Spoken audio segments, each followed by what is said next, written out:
नवनाथ सुदानदौड. त्याचा भाऊ हा त्याचा भाऊ होता एक भागवत सुदानदौड. तो मारायला तो होता ना, हा मारायला तो होता ना. हा हा भागवत सुदानदौड. त्यांनी पाठिंबा दिला तर आणि नवनाथ त्यांनी पाठिंबा देऊन तू मारून टाक म्हणे त्याला, मी बघून घेईन म्हणे त्याच्या भावाने. बरं तो एकटाच होता, बाकी मारायला होता ना कोण? नाही त्यांनीच दाबलं मला. ते सगळे त्याचे घाबरतात आता त्याला. तिथे सगळी त्याची दादागिरी जास्त आहे, हुकुमशाही त्याची जास्त.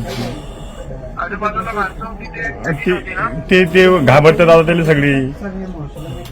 डेंजर तेवढ्या राळामध्ये, हा लय डेंजर म्हटलं तेवढ्या राळामध्ये. तो घाबरते त्याला सगळी. त्याने तू काळजी करू नको. दादा तेवढी फक्त तुमच्यावरच भरोसा आहे दादा माझा. अरे मी आता एसपीशी पण बोललो. हो दादा हो, मला मदतच हवी दादा. खूप गरीब. दुसरं आता हो दादा मी खूप गरीब माणूस आहे दादा. मला तुम्ही बोलले म्हणजे ते बोलले माझ्यासाठी.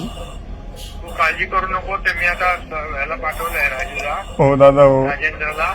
हो. आणि तिथं तुला सगळे ट्रीटमेंट सगळी चांगली होईल. बरं दादा काही बरं. काळजी करू नको. हो दादा हो दादा हो. आणि त्या सगळ्यांना मी पूर्णपणे बरोबर कामाला लावून त्यांचीच कामं तेच करा दादा. मला म्हणजे मला उद्याच्याला लय धोका आहे दादा. मी राहतो शेतामध्ये एकटा. माझे आई वडील लंगडे. माझे बाळ आहे बारीक बारीक. 2 वर्षाचा एक 4-5 वर्षाचा आहे दादा. टेन्शन घेऊ नको. हा दादा मी खूप गरीब माणूस आहे बरं का दादा. म्हणजे मी गमवलं म्हणजे माझ्या पाठीमागे माझे आई वडील मरणार 100%. माझे पोरं पण मरणार. अरे बाळा तुझ्या पाठीमागे एकनाथ शिंदे उभा आहे. हो दादा हो. उपकार दादा तुमचे महादेवासारखे आले दादा तुम्ही धावून माझ्यासाठी. बस असं समजेन मी. टेन्शन घेऊ नको. हो दादा हो. आता समजा हो जय भगवंत झाला समजा.